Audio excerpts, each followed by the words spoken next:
Shabbat Shalom, everybody. Okay, so Shabbat I'm here Shalom. with Susie Copel and nice cozy little place here at the temple.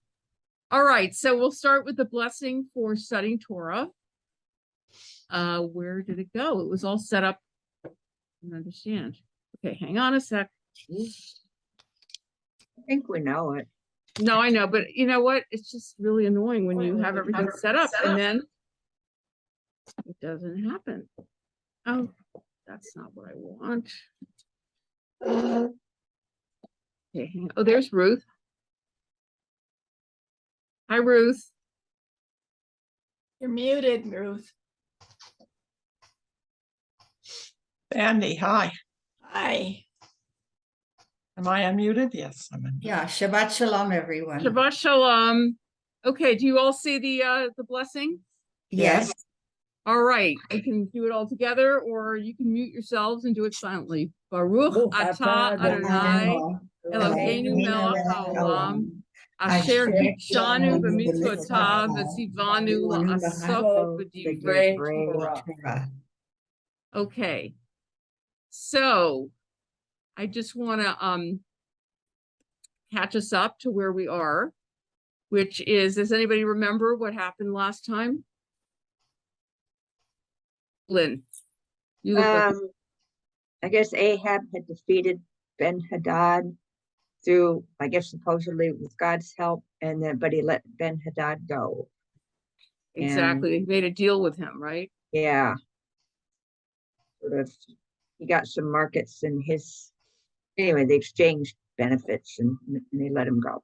Yeah, it was a smart move politically, I think. Politically, yeah.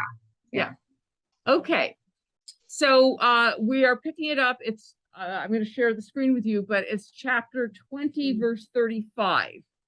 This is after the defeat. And who would like to read? And I can't see you right now, so just you have to call out. Hello, anybody want to read?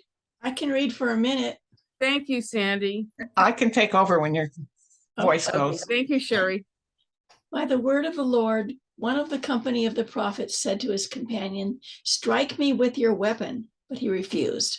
So the prophet said, "Because you have not obeyed the Lord, as soon as you leave me, a lion will kill you." And after the man went away, a lion found him and killed him. The prophet found another man and said, "Strike me, please." So the man struck him and wounded him. Then the prophet went and stood by the road waiting for the king. He disguised himself with his headband down over his eyes. As the king passed by, the prophet called out to him, "Your servant went into the thick of the battle, and someone came to me with a captive and said, 'Guard this man. If he is missing, it will be your life for his life, or you must pay a talent of silver.' While your servant was busy here and there, the man disappeared." Sherry, go on. Can't see it. Oh, that is your sentence, the king of Israel said. You have pronounced it yourself. Then the prophet quickly removed the headband from his eyes, and the king of Israel recognized him as one of the prophets. He said to the king, "This is what the Lord says. You have set free a man I had determined to die. Therefore, it is your life for his life, your people for his people." Sullen and angry, the king of Israel went to his palace in Samaria. Right. So is that the king we've been talking about? King Ahab, good old King Ahab. Ahab. Yes. So remember, a similar thing happened to Saul. Do you remember that from a long time ago? So Saul had, had conquered a king, Amalek, and didn't kill him. Remember? And then somehow Amalek ended up having somebody who eventually had Haman. It's all the fault of Saul for not having killed off Amalek when he could have. And that is why he lost the kingdom, or, the dynasty. Like, he ended up being king until he died a natural death, or not a natural death. He was killed in battle, but he was allowed to reign, but none of his kids would be able to reign because he wouldn't do what God said. And this is another instance where God wanted this guy dead for whatever reason. he let him free, which, actually, if you balance out killing him and having that whole territory be hostile to you versus making a deal where you get something for not killing the guy, not which one makes more sense. But in any event, he's now going to die eventually. Who knows when? But this prophet obviously knows what he's talking about, since he says to the other guy, if you don't kill me, I'll kill you. And there he goes. So that's what's happening. That's the context here. Ahab now has, essentially a death sentence against himself, right? Okay. Any other comments about any of this before we go to the next chapter? Okay. Should I read, or is that? You can read too- from there, but let me just go to the next. You can read from your book, but Yeah, okay, Susie's gonna read, but she may have a slightly different translation. Okay, this is a good story. Chapter 21. 21. The following events occurred sometime afterward. Naboth and Jezreelite owned a vineyard in Jezreel, adjoining the palace of King Ahab of Samaria. Ahab said to Naboth, give me your vineyard so that I may have this as a vegetable garden, since it is right next to my palace. I will give you a better vineyard in exchange, or if you prefer, I will pay you the price in money. But Naboth replied, the Lord forbid that I should give up to you what I have inherited from my fathers. Ahab went home dispirited and sullen because of the answer that Naboth had. Naboth the Jezreelite had given him. I will not give up to you what I have inherited from my fathers. He lay down on his bed and turned away his face, and he would not eat. His wife Jezebel came to him and asked him, why are you so dispirited that you won't eat? So he told her, I spoke to Naboth the Jezreelite and proposed to him, sell me your vineyard for money, or if you prefer, I'll give you another vineyard in exchange. But he answered, I will not give my vineyard to you. His wife Jezebel said to him, now is the time to show yourself king over Israel. Rise and eat something and be cheerful. I will get the vineyard of Naboth and the Jezreelite for you. So he wrote letters in Ahab's name and sealed them with the seal, and sent the letters to the elders and the nobles who lived in the same town with Naboth. In the letters she wrote as follows: proclaim a fast and seat Naboth at the front of the assembly, and seat 2 scoundrels opposite him, and let them testify against him. You have reviled God and king, then take him out and stone him to death. His townsmen, the elders and nobles who lived in his town, did as Jezebel had instructed them, just as was written in the letters she had sent them. They proclaimed a fast and seated Naboth at the front of the assembly. Then the 2 scoundrels came and sat down opposite him, and the scoundrels testified against Naboth publicly as follows: Naboth has reviled God and king. Then they took him outside the town and stoned him to death. Word was sent to Jezebel, Naboth has been stoned to death. Okay, let's stop there. Thank you. Okay. Okay, so first of all, let's talk a little bit about Jezebel. Did she remind you of anybody?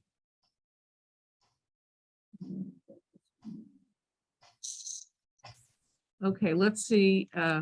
Folks here, yes. Does Jezebel remind you of anybody in literature? I'm sure she must remind somebody. Nobody? Let's describe her. Maybe that'll help. What kind of woman is she? Take over. woman. Take over woman is Yeah. what Susie says. Okay. Right. What else? Calculating. Scheming, Scheming. Scheming and calculating. Maybe very Game of Thrones. Oh, you know what? I don't watch Game of Thrones, but I'm sure there's somebody in there who's like Maybe. that. Oh yeah, one of the women in there. A lot of the women are very Okay. Maybe well, Lady, Jason? Lady Macbeth, are you thinking? Yeah, Lady Macbeth. You know, I mean, you got this husband who's supposedly, I mean, he's the king, right? But somehow he doesn't seem to have what it takes to be a king, a real macho king, right? He wants a vineyard. What does he need another vineyard for, right? He wants the vineyard. That's it. Doesn't matter, right? Elon Musk wants Twitter. It doesn't matter if he needs it or not, if he knows how to run it or not. So, you know, this guy says, I want that vineyard, you know, and, you know, he negotiates. He says, I'll give you this or I'll give you that or whatever. And the guy says, no, I don't want to give it to you. Actually, this is like the story. I don't know if you remember that the prophet Nathan went to David to admonish David for taking Bathsheba and for killing her husband. Mm. And he tells us a very similar story about a guy who's got a flock of sheep. And there's one little lamb that he wants, and you know, he wants it. He doesn't need it, he wants it, and he takes it. And this other guy only has that little lamb. And Naboth is the same way. I mean, there's a real echo here to that story about King David. Anybody remember that story? Yeah, good. This is what happens when you become powerful. I want what I want, and I want it now. No, But yeah. he's a baby, and he's not strong enough on some level. He tries negotiating, you know, the guy says no, and then he's depressed, and well, the way it's translated in the New Revised Standard Version, he was sulking. You know, that's very mature. Mhm. And here comes Lady Jezebel, who says, hey, what the heck? You're the king. What's wrong with you? Now, she devises a scheme that's very similar, again, to what David had devised to get rid of Uriah, who is Bathsheba's husband. Mhm. Do you remember what David does with Bathsheba's husband? Have him killed. He had him killed, right? He set it up so that it looked like it was perfectly normal. He sends him out to battle with a letter for the general Joab and says, put this guy in the front line so that there's a good chance he'll get killed, right? Same thing here is a very kind of clever thing. You know, there's this plot that's made up that Naboth is supposedly in charge of, and he is, you know, going to get stoned to death for having supposedly schemed to kill the king. Well, of course, nothing of the kind. So she's also probably a little bit emasculating, I think. Mhm. You know, she talks to him like, what the hell is your problem? You know, come on, you know, are you a man or not? She's a very interesting character. I mean, whatever. Not someone to emulate, hopefully. And also, let's go back to the text for a second. So notice that when they're having this discussion, Naboth will say, Lord forbid, right? I got this inheritance, it would be wrong. You know, this is what God meant me to have. But when Ahab recounts the story to his wife, he doesn't mention anything about God in there because she doesn't really believe in that kind of God. And also she probably would get really annoyed. And he also kind of reverses what he offered to Naboth. First he says, I'll switch it for something else. Or I'll give you a better one, or I'll pay you. And he switches, his offer to when he tells Jezebel about it. Why? I don't know. There must be a reason. It looks better to start with saying, I'll give you money for it. I don't know. And then Jezebel basically usurps the prerogative of the king by writing these letters in his name and putting the seal on them. Kind of makes you think a little bit about Haman, right? You know, who seals all the stuff in the name of the king. So she's very clever, and she's, like, you want something, you're going to get it. And here's how you do it. Any other thoughts about Jezebel or about her method of accomplishing her goals? Okay. If not, maybe Sherry, you want to pick it up? Let me see where we are. We're at verse 17, yeah. I think. Verse 15.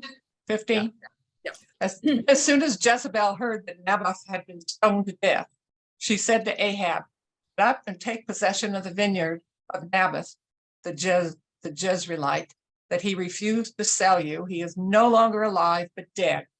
When Ahab heard that Naboth was dead, he got up and went down to take possession of Naboth's vineyard. See, that Jezebel has to tell him, right, to go do this. He's it's a little bit also like Abigail's husband. Remember the one that that had a heart attack, and somehow David ended up being able to inherit all his property and his wife. Well, he married his wife, but anyway, these guys, like, they seem to just freeze in place until somebody gives them a good kick. Anyway, all right. He's depressed. Then the word of the Lord came to Elijah the Tishbite. "Go down to meet Ahab, king of Israel, who rules in Samaria. He is now in Naboth's vineyard, where he has gone to take possession of it. Say to him, this is what the Lord says. Have you not murdered a man and seized his property? Then say to him, this is what the Lord says. In the place where dogs licked up Naboth's blood, dogs will lick up your blood. Yes, yours." Ahab said to Elijah, "So you have found me, my enemy." "I have found you," he answered, "because you have sold yourself to do evil in the eyes of the Lord. He says, I am going to bring disaster on you. I will wipe out your descendants and cut off from Ahab every last male in Israel, slave or free. I will make your house like that of Jeroboam, son of Nebat, and that of Baasha, son of Ahijah, because you have aroused my anger and caused Israel to sin. And also concerning Jezebel, the Lord says, dogs will devour Jezebel by the wall of Jezreel.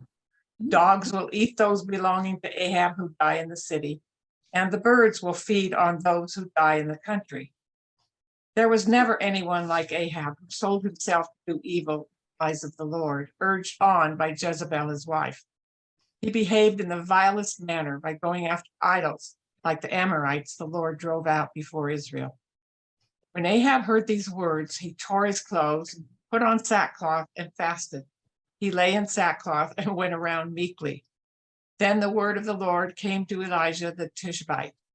Have you noticed how Ahab has humbled himself before me? Because he has humbled himself, I will not bring this disaster in his day, but I will bring it on his house in the days of his son. Okay, great. Thank you. So let's go back a little bit.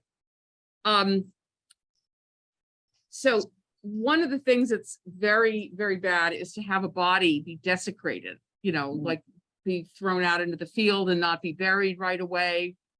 Certainly having dogs lick it up, that's really, the lowest. It's gross too, yes. It's complete disrespect for that person and their, because God gave us the body and we're supposed to honor and respect it. So the fate is not going to be so great for this family. Poor Naboth, his body was thrown off and licked by dogs. So the same is going to happen to you. And Ahab is being told that, the same thing that happened to Jeroboam. Remember, Jeroboam was the guy who went to King Solomon's son, Rehoboam, and said, please cut back on all the taxes and on the corvée that we have. It's too much. It's too much of a burden. And what Rehoboam did instead was to impose more taxes and more corvée. So Jeroboam went north, and there was a split in the kingdom, right? We had Judah in the south and we had Israel in the north. And Jeroboam is considered to be one of the worst because, he built another couple of cultic centers. You're only supposed to worship Yud-Heh-Vav-Heh at the temple in Jerusalem, not in Bethel in the north with, golden calves. Remember that? So the same thing's going to happen to him. Now, interestingly, before this, the criticism of Ahab was mainly about his cultic, disloyalty, or, he's not loyal to the cult of Yud-Heh-Vav-Heh. He's bringing in the cult of Baal or whatever. And that's his main sin. And it seems to be the main sin of a lot of the kings, especially in Israel in the north.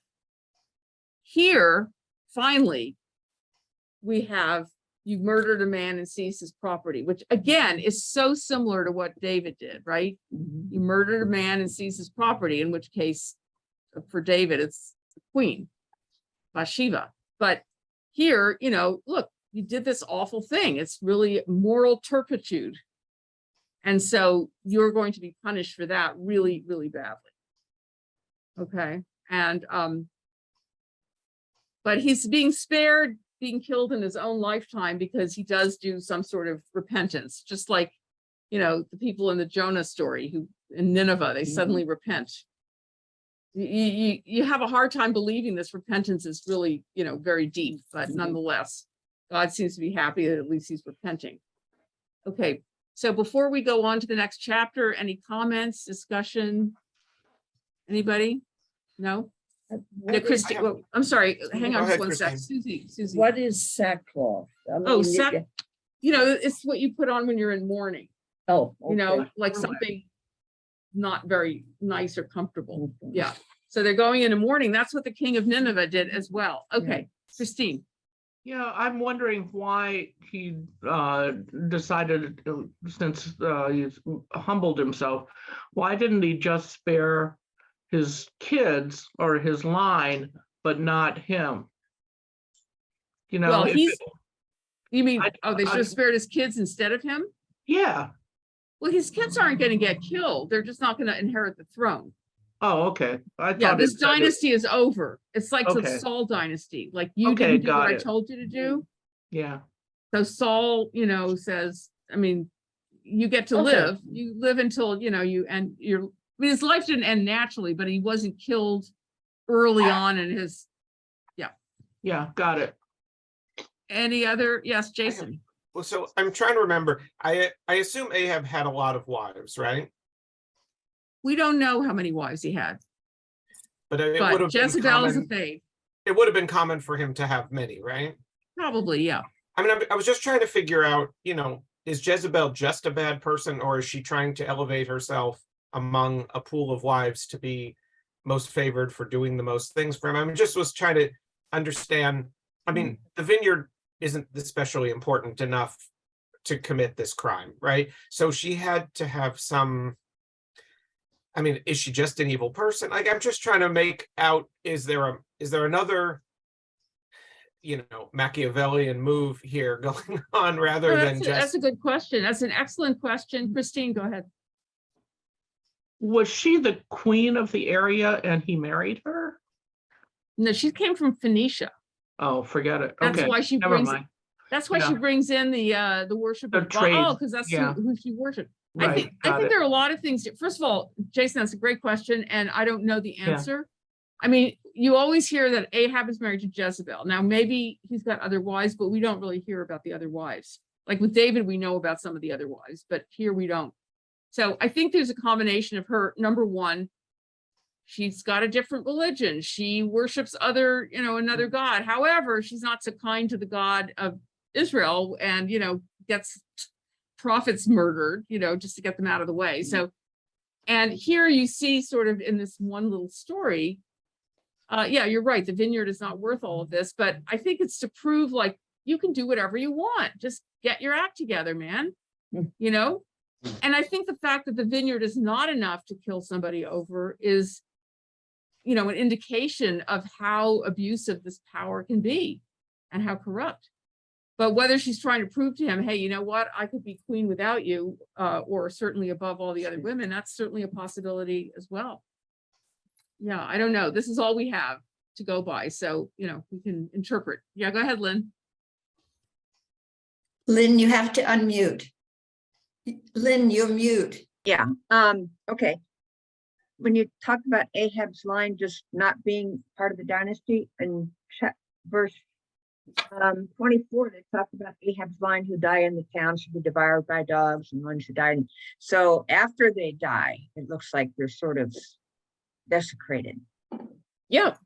Yeah. So okay. what's the question? Before you had said, well, in terms of his line, they weren't murdered, they just lose the dynasty. And I said, well, it's a little bit more than that. Oh, It's I when see what they you're do saying. You're die. right. Yeah. When Okay. they do die, there's desecration involved. Right. Good point. Yeah. Good point. Yeah. That's I was something. just saying that he's not going to be killed, early on. He's going to be able to live out his position as king. But you're right. The desecration at the end is like, well, you're not completely spared. Thank you. Okay. Any other comments? I mean, I think, again, all of this stuff here that we're reading is so powerful in terms of showing you the corruption that happens when you have power. I mean, we see this every day, right? I mean, in our politics or, public life here, but, they really capture it here, I think, with these kinds of stories. I mean, in the case of David, not that it was justified to kill Uriah, but the fact is he'd gotten his, the wife pregnant and, whatever. So it's a little more complicated than a vineyard, but still in all, you don't just kill people because you want what they have. Although it certainly happens in our modern life too, over shoes and things like that. Over Rolex watches. Exactly. Sherry? Do you think that maybe the writer is trying to show that women have more power than possibly people thought because of what Jezebel did? So if you notice in the Bible, women do have more power than you would think. They have power, not authority. So authority is what is given officially, like to the king. In the case of women, as you see, they can't do anything directly. It has to be through devious means because they don't have the authority. Like Ahab could probably say, kill this guy, she's got to do it through slightly more devious means. Now, if you remember, for example, Rebecca, right? She had the twins in her womb, Jacob and Esau. She's told by God, the older is going to serve the younger. And so she's sort of given what the future is supposed to be. And maybe she's then, tasked with making it happen. Again, though, it has to be through devious means. Let's disguise Jacob and pretend he's Esau, right?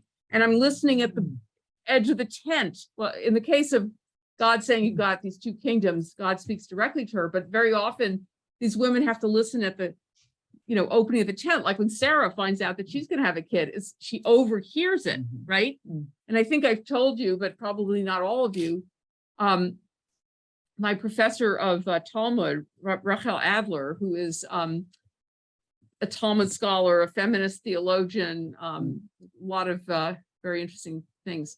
So anyway, she was originally married to an Orthodox rabbi, and the rabbi and his friends would sit down and study Talmud, and she would listen from the kitchen, because women aren't supposed to study Talmud, God forbid. And then when they would leave, she would sit down and recreate the argument, with the material that they left behind. So this is not an old story. It's also a story that exists today, that people who don't have authority have to, somehow engage their power in a way that is not direct. So I think that's the story with Jezebel, is that she can't do anything directly. In fact, she's basically forging her husband's signature, right? She can't even do it under her own signature. But that's the case in literature for so many centuries with women's role. They always had to do everything surreptitiously or behind the scenes because they had no power. Right, It's exactly. so common in literature and history. But they do have some power. That's the thing here. They do have some power. It's just that they can't wield it directly, right? I mean, look at the women, really, the women, let's say just in the Torah or even just in Genesis, they have quite a bit of power. It's just Tamar. Okay, Tamar wants to ensure that, according to the rabbis anyway, that King David is going to actually happen eventually. So she has to go make sure she sleeps with Judah and gets inseminated so that she can carry the forebearer of King David. But she has to do it by disguising herself as a prostitute. So it's never a direct thing. And yet a lot of these women, they direct the action in some way, right? Sarah says to Abraham, kick out Hagar and her son, get them out of here. I want Isaac to be the one to inherit the mantle of leadership. And Abraham listens to her. So it's complicated. And I'm sure this is how women have had to, manipulate things forever, right? Have to be devious. Devious, yeah. Okay, any other, yes, Christine?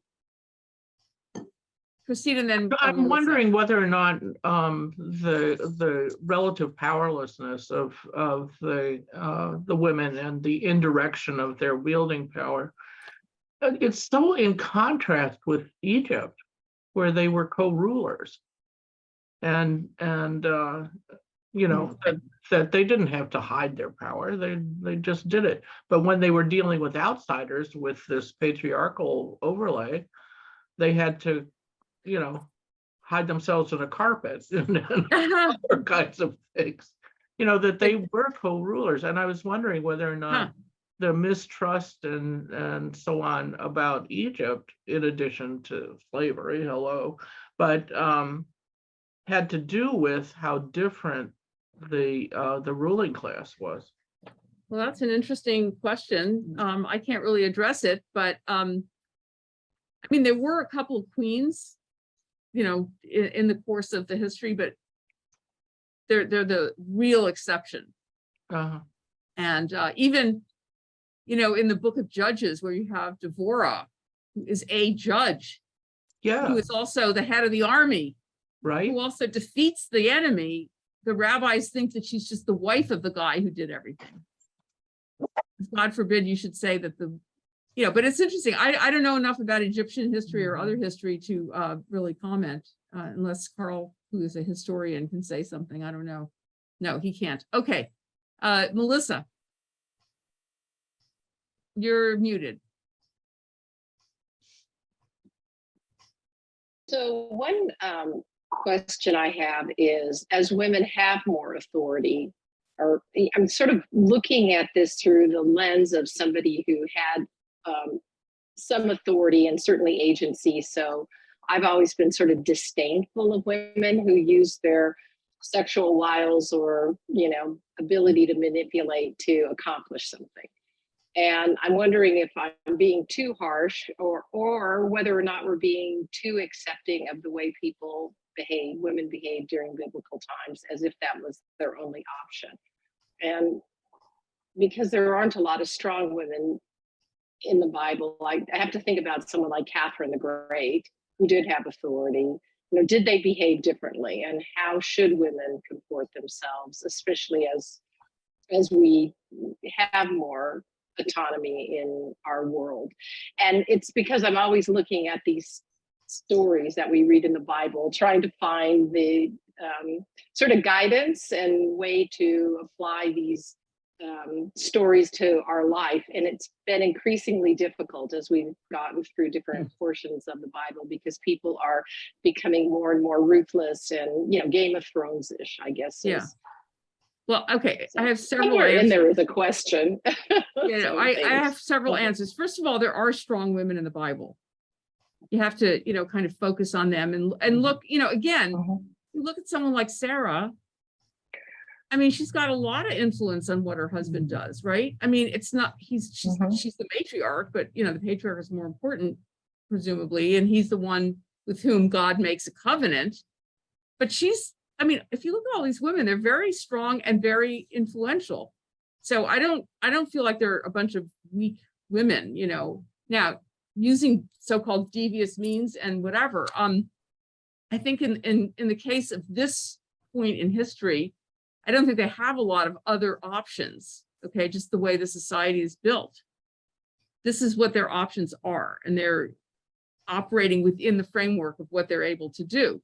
Now, if you talk about the difference between men and women, I frankly haven't seen that when women like Margaret Thatcher are the head of a country, that they operate any more humanely than some of the men who've ruled. But I'll give you one example of where you might see a difference, which is based on my friend and Bible teacher, Dr. Rabbi Tamara Eskenazi. Okay, so if you look at the two wives of Jacob, Leah and Rachel. They are in competition with each other, but eventually they negotiate with each other and they help each other out. And for Dr. Eskenazi, this was another model of how you can wield power. Like in one case, you have Leah, who's not the favorite or even really loved by Jacob, but she's able to be fertile, which is worth a lot.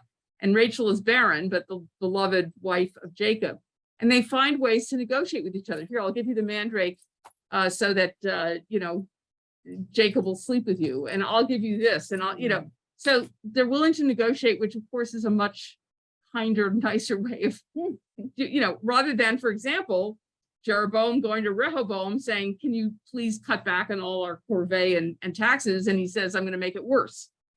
Or Pharaoh saying, oh, these Hebrews are getting to be out of, maybe they're multiplying too much. Let's impose harsher labor on them. That's going to stop them, which of course always works well.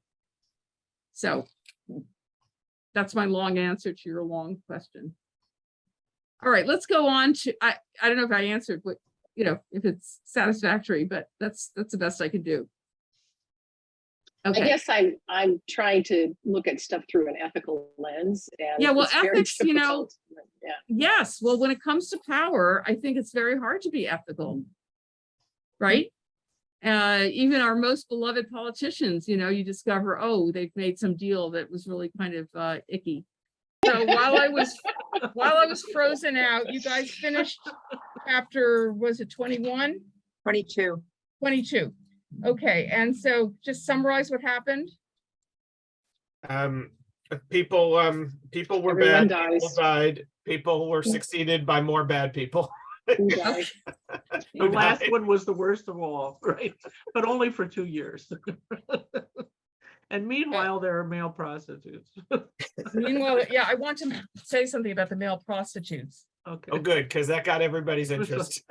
Wait, yes. Woke everyone right up, right out of the dirt. Wait a minute, chapter 22, verse 38. Oh, not verse 38, that's chapter 23 verse. Okay. All right, you know what? Let's pick it It up. looks like it's 2247 is the line about them. Oh, I'm in the wrong book. That's why I can't find it. That's why I can't find it. Okay, 1 Kings chapter 20. 2247. Okay. So we have the king died, they buried the king, they flushed out the chariot, the dogs licked his blood. Remember, Yeah. by the way, this was Yeah. the prophecy, right? That he was going to be, his blood would be licked up by dogs. And the horse had bathed according to the word of the Lord that he had spoken. The rest of the acts of Ahab. Okay, so this is what Alter says about, and they flushed out the chariot by the pool of Samaria, and the dogs licked his blood, and the horse had bathed. Presumably, they used the pool to bathe, and thus the king's blood, however diluted, passed over their bodies. This added indignity was not part of Elijah's prophecy of doom, at least not in the versions we have in the received text. Okay, so we missed the whole part, the whole juicy part about Ahab's body being desecrated and the blood flowing and all of that, okay? And then you read all the rest of this too? Yeah. Yeah. Okay. And meantime, we just moved from one office to the other. Yeah. So But what does Alter say about verse 47? Male prostitute. verse 47, he says absolutely nothing. Oh, But he does say, well, there were there's presumably were prostitutes who were part of the cults of Baal, etc. Yeah. That's come up a number of times in the Bible. But he did say it's a strange ending for this book. And you have to remember that the only reason there are 2 books of Kings or 2 books of Samuel is because they wrote on scrolls. And at a certain point, the scroll was not going to be able to handle any more parchment. That's the only reason. It's not because there's a logical division right here. Okay, so you guys finished the book and we can move on to 2 Kings? Yeah. Yes, excellent. All right, let me get 2 Kings for you. I have to reformat this thing. Okay. What did it just say to me? Sorry, we didn't find any results. What? Book of 2 Kings. Come on. All right. Hang on.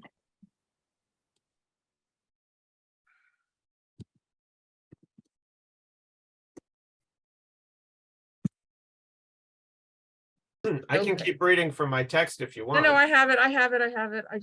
It didn't like what I did for some reason. I don't know why. Here we go. I'm going to share my screen. All right. Here we are. Everybody see that? Yes, you're clear. Great. Okay. So I'm going to read since I don't think people are all that enthusiastic about reading, unless someone is really enthusiastic.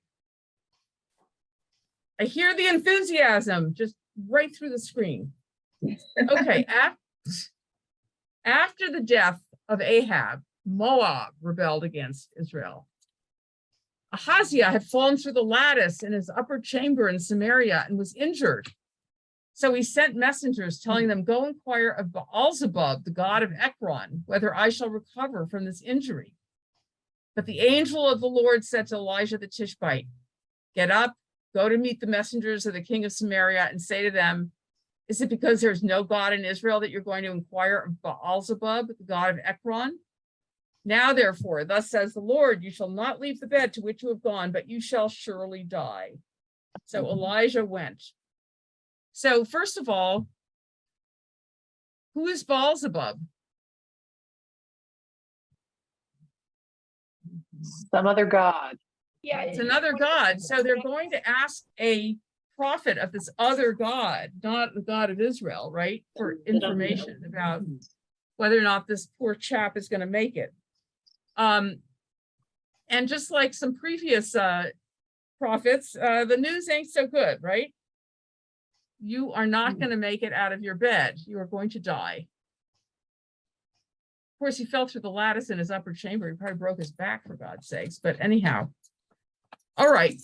So let's see what else is going to Rabbi, happen. is this Yeah. just coincidence that it sounds like Beelzebub, or is it You know, somehow It's a connected? okay. Let me tell you what Alter says about it. And that's an excellent question. This appears to mean Lord of the Flies. And in New Testament, Beelzebub or Beelzebub is demoted from pagan deity to demon. A plausible scholarly proposal is that the original name was Baal-Zebul, Baal the prince, and that the final consonant was changed by the Hebrew writers in order to make it a term of opprobrium. So I would not doubt that, you know, what's his name? Milton, who knew the Bible very well, drew from this name, but I don't know exactly how it, you know, somehow when it got to the New Testament, it was something else. Of course, changing of a final consonant could have just been a scribe's error. So Right. But I mean, he does go, well, it does go from being here, Beelzebub here is a god, right? A pagan god. But in the New Testament, it becomes a demon.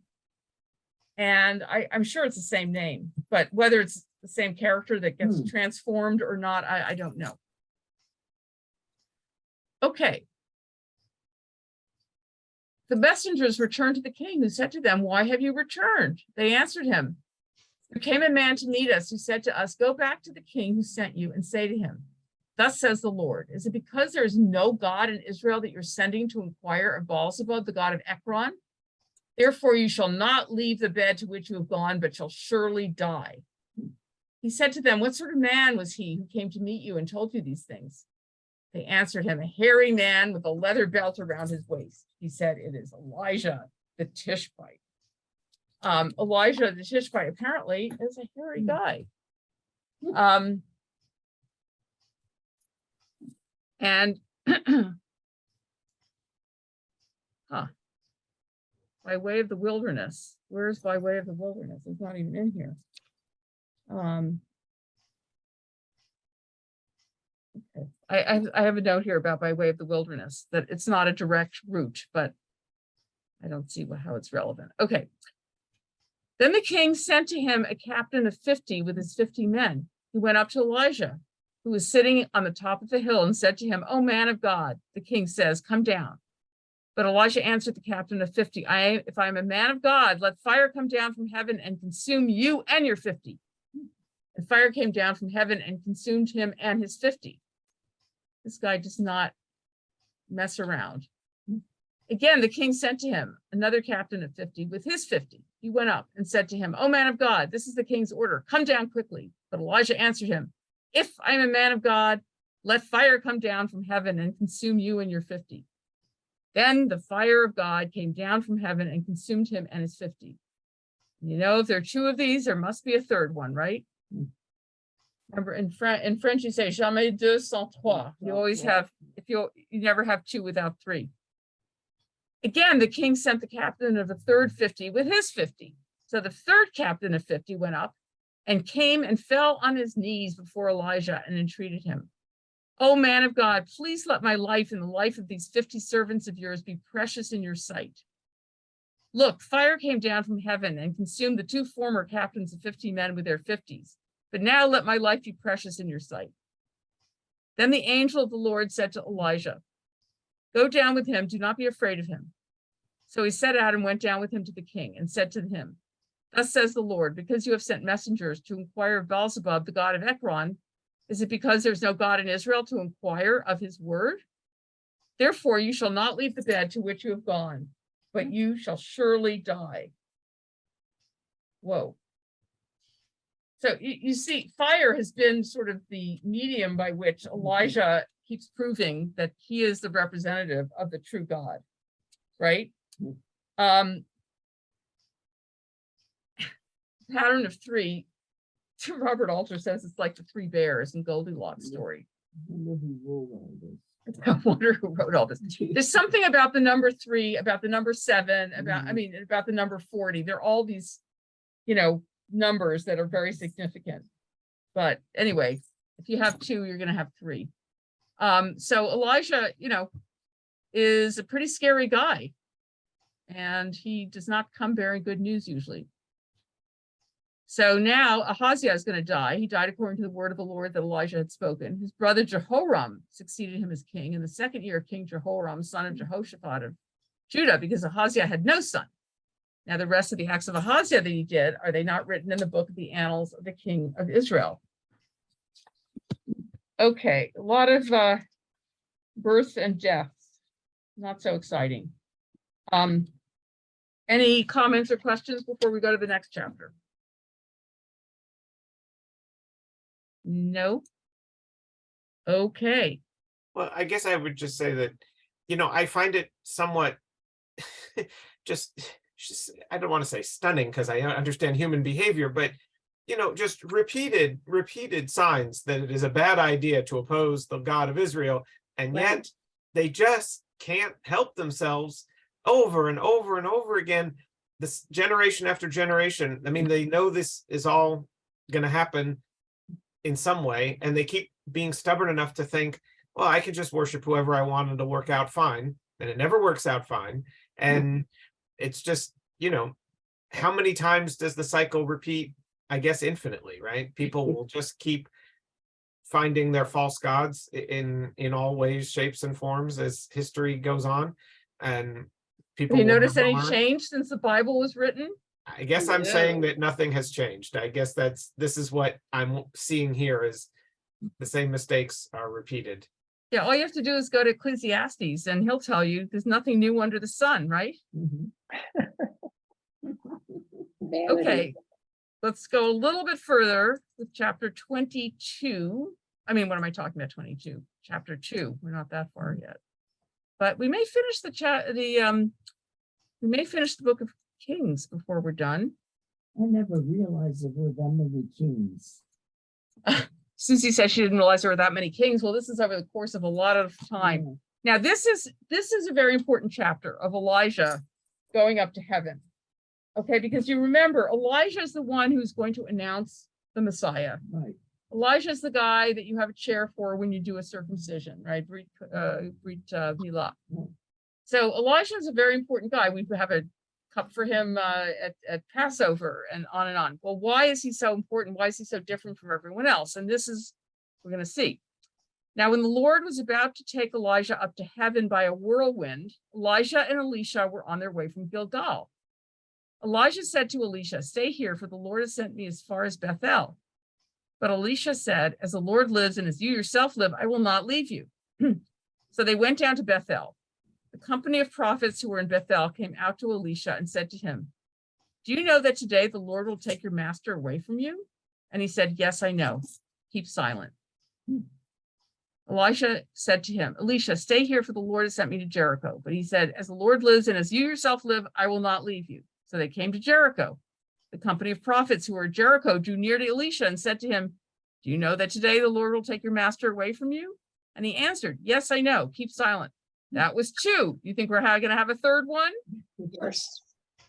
Then Elijah said to him, "Stay here, for the Lord has sent me to the Jordan." But he said, "As the Lord lives and as you yourself live, I will not leave you." So the two of them went on. 50 men of the company of prophets also went and stood at some distance from them, as they both were standing by the Jordan. Then Elijah took his mantle and rolled it up and struck the water. The water was parted to the one side and to the other, and the two of them crossed on dry ground. What does that sound like? Exodus. Yeah. So it's, an echo of Moses. So, that elevates him as well. When they had crossed, Elijah said to Elisha, "Tell me what I may do for you before I'm taken from you." Elisha said, "Please let me inherit a double share of your spirit." He responded, "You have asked a hard thing, yet if you see me as I am being taken from you, it will be granted you. If not, it will not." As they continued walking and talking, a chariot of fire and horses of fire separated the two of them, and Elijah ascended in a whirlwind into heaven. Elisha kept watching and crying out, "Father, Father, the chariots of Israel and its horsemen." But when he could no longer see him, he grasped his own clothes and tore them in two pieces. So here you have Elijah, who doesn't actually die, right? He's being taken up into heaven in a chariot. And of course, there's fire, because that's his thing. Elijah's thing is fire. And so he's in this liminal place of not being really completely alive and in this world, and not being really dead and in the other world. And that's why he has a special place in the tradition. And then Elisha, interestingly enough, is asking for a double portion, which seems like a lot to ask. In fact, this Why is would he what want such responsibility? Yeah, really. So what Alter says is, though this may seem to be presumptuous, or a presumptuous wish by Elisha to surpass his master, it could just as easily reflect a sense of inadequacy. Feeling himself to be no more than an ordinary man, Elisha wants a supercharge of the spirit in order to be Elijah's successor. So in other words,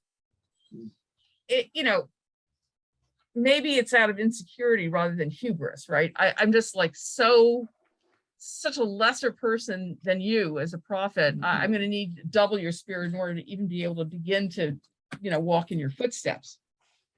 And then, Elijah says, "If you see me taken from you, let it thus be for you." Elijah himself is not entirely sure that Elisha is worthy to bear a double portion of the spirit. If God unveils his eyes to witness Elijah's miraculous ascension, that will be proof of his worthiness. And then interestingly, he wants a double portion, and then he rips his clothing into two.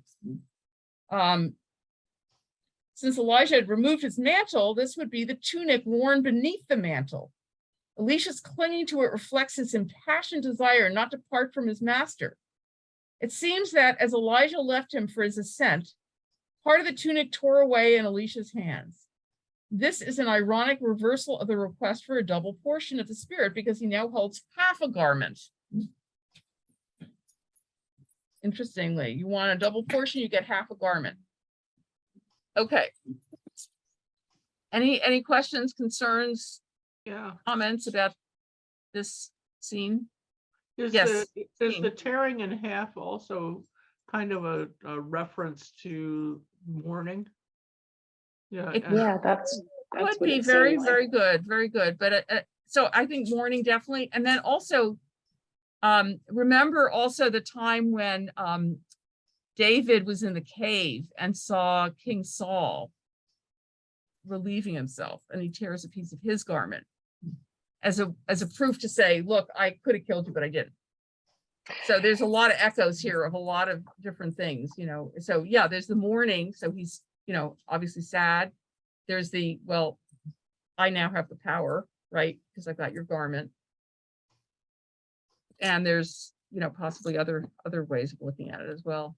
So The thank you. separation from the person he's been closest to, because Good. he sold all of his, or gave away all of his goats and sheep and whatever in order to follow Elijah. And so now he has to, you know, bear this burden on his own without the person who's been his mentor and probably closest friend in life.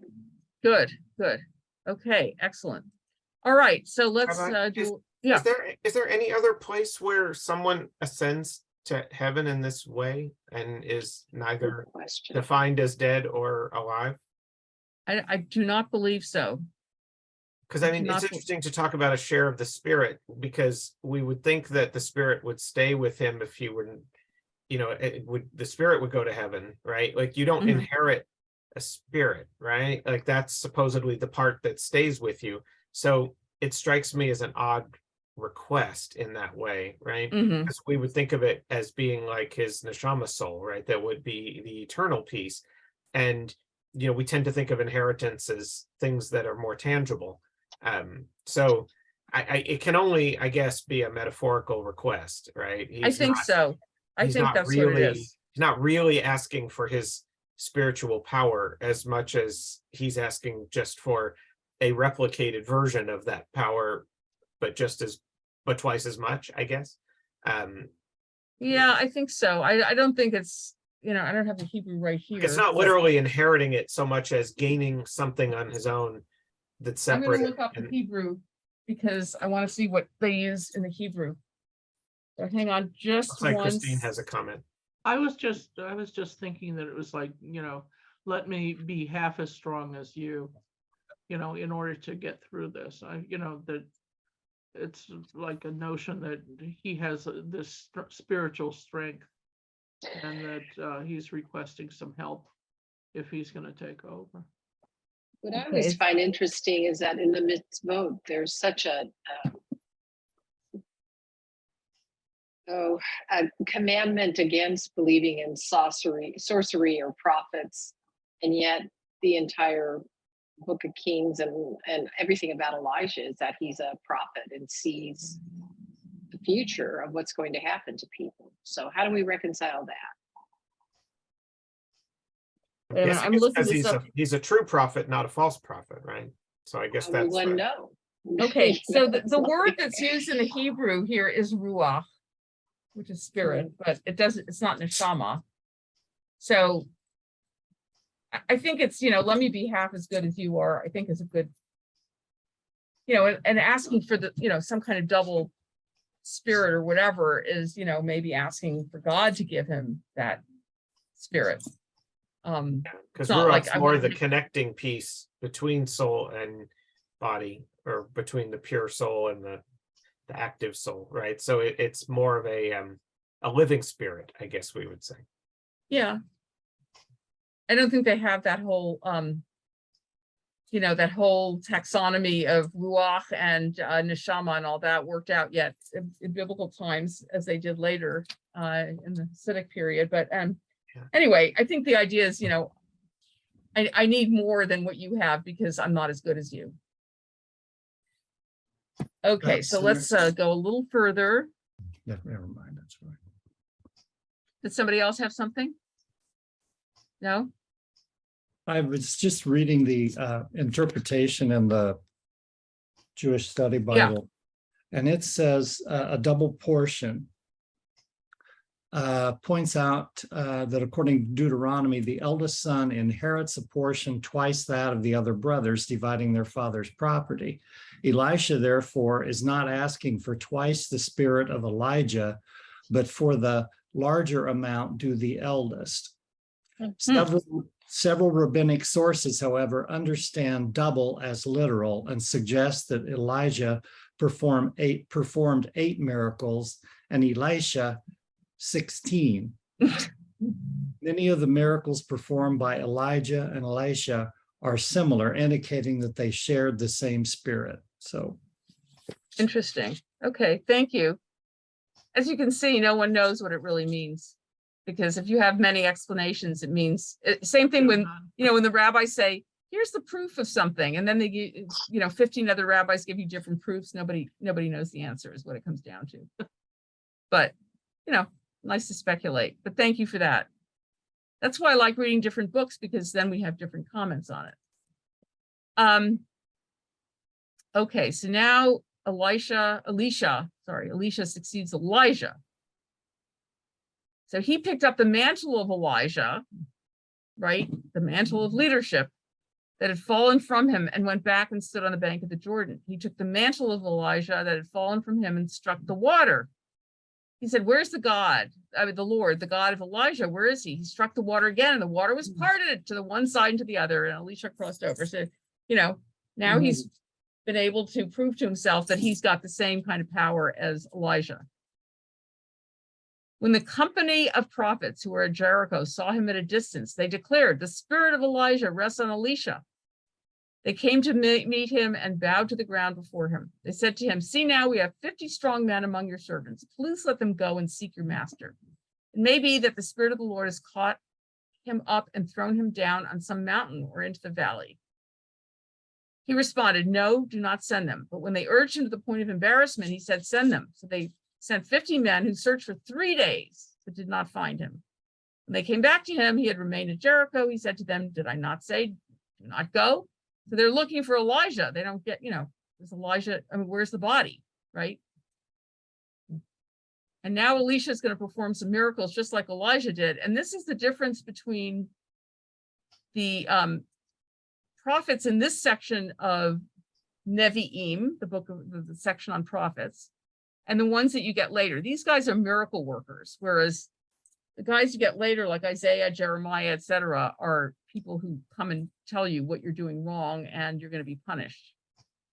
So it's a different kind of prophet, although these guys also speak truth to power, as you've seen. Now the people of the city said to Elisha, the location of the city is good, as my Lord sees, but the water is bad and the land is unfruitful. He said, bring me a new bowl and put salt in it. So they brought it to him. Then he went to the spring of water and threw the salt into it and said, thus says the Lord, I have made this water wholesome. From now on, neither death nor miscarriage shall come from it.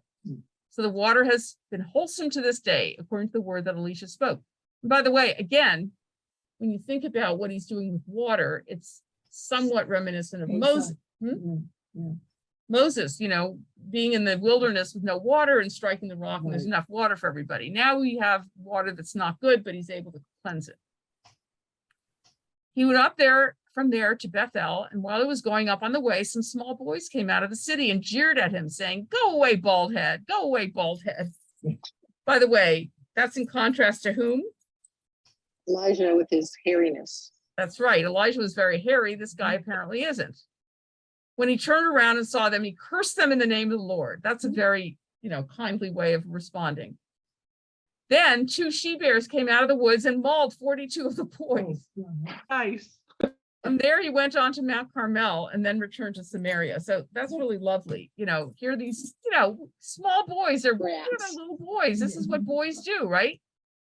Boys Will be boys. tease and act like jerks. And, now let's punish them with some nice bears to maul them. Suzanne, yes. when we first came back to the States and David was teaching in Watts, they called him the bald-headed honky. Oh, God. Well, That's he was funny. the only white guy around. Nice. Very funny. Yeah. Well, whatever. It's not very kind, but it's what it is. Okay. So we are advancing. I'm hoping that by the time we're done with so-called Torah study, at the end of this year, like the end of the spring, we do have quite a bit to go through, but I'm hoping we can get through the Book of Kings. That would be really nice to end, because then when you get to the other prophets, like Isaiah, it's much more difficult to understand it. It's not nice little stories like this. I know it gets boring to hear about, wars and people being killed, but If you've ever tried to read any Haftorah, you know it's very difficult material. So we will meet again in January. And I hope that people will be coming on Friday to our Bring Your Own Menorah service, because it'll be really fun. And tomorrow night is the first night of Hanukkah. So Chag Sameach to everybody. And Shabbat Shalom. Shabbat shalom. Shabbat shalom. Shabbat shalom. Happy Hanukkah. Chag Shabbat Sameach, shalom. Hanukkah, everyone. everybody.